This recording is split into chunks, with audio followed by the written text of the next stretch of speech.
This is a controversial and restricted-rated film. When the film was released, many countries increased security in cinemas, even deploying fully armed police to patrol, fearing that riots might break out after people watched the movie. Now, let's begin the movie story. Arthur is a man living at the bottom of Gotham City. Despite his own hardships, he dreams of becoming a comedian. His job is to dress up as a clown to attract customers for stores. One day, his advertising sign was snatched by a group of thugs. He chased after them with all his might, but no one on the street was willing to help. He was also beaten up. This happened frequently in Gotham City during the 1980s. Arthur's ordeal not only failed to garner sympathy from his boss, but he was also required to pay for the advertising sign. Helplessly, he smiled and agreed, only to vent his anger on a trash can. On the bus ride home, when he saw a boy looking unhappy, he made funny faces to cheer him up. Although the boy smiled, his mother wasn't pleased. She thought Arthur was harassing her child. Just as Arthur was about to explain, his uncontrollable laughter disorder kicked in. This condition tends to occur more easily when he's nervous. To avoid misunderstanding, he took out a card and explained to the woman, "Please excuse my laughter. It's a medical condition. I can't control it." After reading the card, the woman understood his behavior. When he could somewhat regain control, Arthur cried he hated this condition. As his condition worsened, he found that taking medication every day did not provide any relief. Despite being very tired, he returned home to take care of his mother, who was unable to care for herself. Watching the talk show was something he looked forward to. He often fantasized about performing alongside his idol, Murray. The next day, after his co-worker learned that he had been bullied, he gave him a gun to protect himself. Timid Arthur, seeing the gun, refused to take it. After his co-worker's persuasion and reassurance, he eventually kept the gun. While performing at a children's hospital, Arthur accidentally dropped the gun. Even though he quickly picked it up, everyone had already seen it clearly. He was reported, and Arthur kept explaining to his boss that it was just a prop gun. Afraid of getting involved, his co-worker betrayed him, which led to him losing his job. In a fit of rage, he slammed his head against the glass. On the subway ride home, 3 thugs were harassing a girl. The cowardly Arthur did not dare to step forward to help. His uncontrollable laughter disorder flared up due to his nervousness. The thugs thought Arthur was mocking them and started beating him up. The flickering lights seemed to awaken the clown within Arthur. In that moment, he fought back, shooting and killing 2 of the thugs. The 3rd thug tried to escape, but was chased down and shot dead on the platform. After killing for the first time, Arthur felt a sense of release. After confessing to his female neighbor, they quickly became a couple. The news of Joker killings made the front pages. His girlfriend praised the Joker in the news as a hero, saying that Gotham City was better off without those 3 thugs.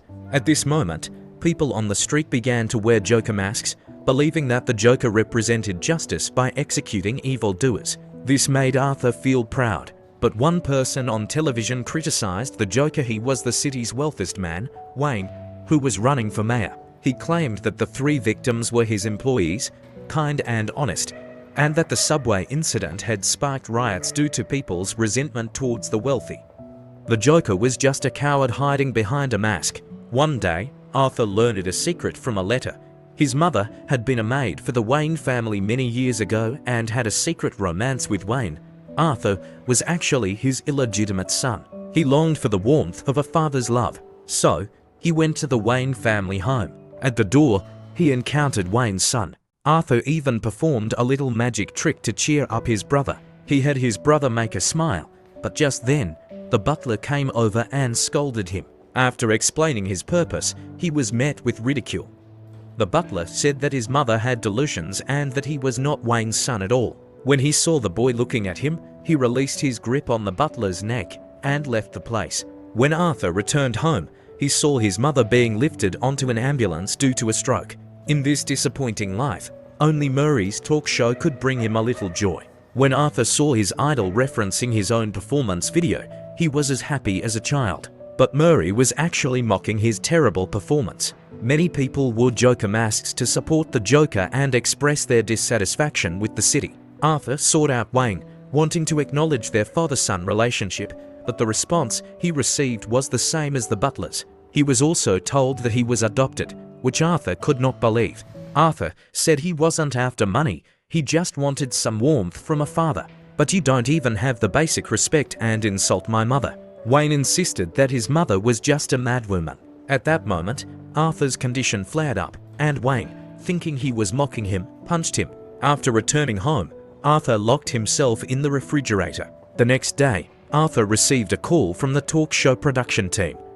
Murray invited him to be a guest and perform alongside him. Arthur knew this was to mock him and boost ratings, but he still agreed to participate. Now, there was something he had to do. He went to the mental hospital where his mother had been and requested her medical diagnosis report. Sure enough, it stated that his mother suffered from delusional disorder. The truth was cruel. He discovered that he was adopted and found records of his mother and her boyfriend abusing him, revealing that the domestic violence had led to his uncontrollable laughter disorder. At his girlfriend's house, he was kicked out. Clearly, the beautiful love he imagined was just a figment of his fantasy. The female neighbor even feared this strange man. At that moment, he felt utterly hopeless about the world. He wanted to completely say goodbye to his former self. He went to the hospital and smothered his mother, believing that all his misfortunes stemmed from her. Feeling a release of pressure, Arthur planned to take his own life on the talk show. At that moment, two colleagues came to visit him. The heavy-set colleague was actually afraid of being implicated in the subway murders, as he suspected that Arthur was the killer. Arthur quietly picked up a knife and took care of this seemingly righteous man himself. He hadn't completely lost his sanity and let the other colleague go. This time, the true Joker was born. Arthur put on his Joker makeup, dressed in a suit, and danced elegantly on the stairs. He let go of everything and danced with abandon. Just then, two police officers appeared behind him, clearly there to investigate him. Arthur immediately took off running. The police followed him into the subway, where many passengers were wearing Joker masks. Arthur pulled off someone's mask, creating chaos. As the police tried to stop the chaos, they accidentally injured someone, igniting the passengers' anger. After escaping, Arthur removed his mask, revealing a proud smile, and then went to participate in the show. He calmly greeted the audience. Murray asked him to tell a joke. Arthur confessed that he had killed 3 so-called elites on the subway. Murray thought he was joking. When Murray saw the serious and earnest expression on Arthur's face, he realized that Arthur was telling the truth. Murray, like Wayne, started blaming the lower-class people. Arthur was completely enraged, declaring, "Not everyone in this world has the same privileges as you." In that moment, he decided not to commit suicide but to shoot Murray instead, as an act of revenge against the elites. Then, he calmly waited to be arrested.